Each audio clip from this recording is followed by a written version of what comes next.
Back here in the nation, the housing market here in the nation is sputtering along, and the Land Ministry has some ideas about how to get it back on track and laid them out at the presidential office on Wednesday. Our Ji-yeon reports. During a policy briefing at the presidential office of Cheong Wa Dae on Wednesday, the Ministry of Land, Maritime and Environment called for revitalizing the housing market by easing restrictions.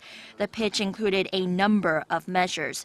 Regarding the reconstruction of houses, the Land Ministry said there is a need to scale back on some of the policies imposed back in 2006 that were put into place to quell housing speculation. That could include abolishing a policy that requires homeowners to pay back some of the profits gained from rising house prices after renovations.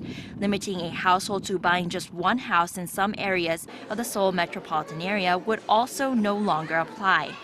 The ministry also wants to ease the eligibility for government-backed mortgage loans to include more home buyers. First-time buyers are currently only eligible for loans that have interest rates in the 1% range.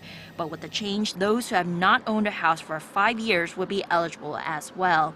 The ministry aims to make public rental housing available to 90,000 households this year and to 500,000 households by the year 2017. The set of measures is being introduced in part to counter soaring housing rental prices that have risen since 2008. The goal is to ease the imbalance between supply and demand in Cheonse, a rental system unique to Korea that requires one large lump sum deposit.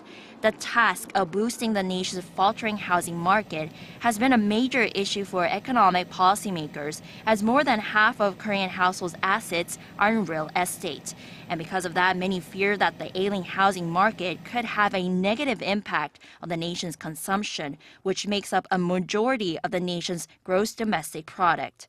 Ji-yeon, Arirang News.